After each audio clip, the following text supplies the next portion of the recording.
A man wasn't made to sit still. He was made to build, to sweat, to carry weight, break ground, and leave something behind that echoes when he's gone. But there's a quiet killer, a soft voice that whispers comfort until your bones forget how to move. Laziness. It doesn't strike like lust or scream like anger. It just waits. It wraps itself in excuses and calls them reasons. It paints distraction as rest and idleness as peace. But what it really does is rot a man from the inside out. Because laziness doesn't just waste your time, it wastes your calling. The Bible never once praised a man who stood still while there was work to do. It called the sluggard a brother to the destroyer. Because when a man refuses to move, refuses to act, refuses to lead, the enemy doesn't need to attack him. He already lost. Laziness makes a man silent when he should speak, passive when he should protect, comfortable while his marriage withers, his children drift, and his soul forgets how to hunger for God.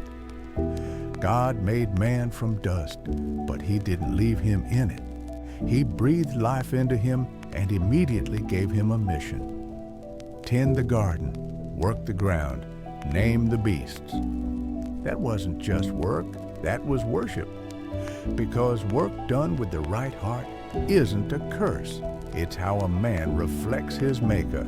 God is always working, always building, always shaping futures, and he calls us to do the same. Laziness teaches a man to pray for things he's not willing to pursue, to want what he's not willing to suffer for, to wait for a door to open when God already gave him the tools to build the house. And make no mistake, every minute spent avoiding the hard things is a minute the enemy rejoices. Because a lazy man is not just unproductive, he's vulnerable. He is easy to deceive, quick to envy, slow to obey. Laziness won't just cost you opportunities, it will cost you your marriage, your purpose, your legacy, your witness, because how can a man represent the God of order, strength, and purpose when his life is ruled by delay, distraction, and despair? This world is not neutral. It is warring for your soul, your family, your mind. And if you do nothing, you're already losing. God didn't make men to drift through life hoping things work out. He made warriors, builders, shepherds, watchmen, fathers, servants. And you don't become any of those by lying down. The man who refuses to grow is not resting. He's retreating. And one day, he'll look around and wonder why his children don't listen, his wife stopped trusting, and his prayers feel like echoes in a cave. But by then, it won't be because God wasn't speaking. It'll be because he stopped answering. So rise, shake off the dust.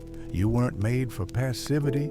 You were made to reflect the King, to stand at the gates of your home and fight off darkness, to wrestle your own weakness till you learn to walk in strength, to go to bed tired for the right reasons, because you gave, you served, you showed up. Heaven doesn't applaud comfort, it honors obedience. So today, start, move, build something, if not for you, then for the ones who are watching you. Because every lazy moment writes a story you'll one day regret. But every act of faith, no matter how small, moves heaven. And the man who refuses to waste his life in comfort will one day hear the only words that ever matter.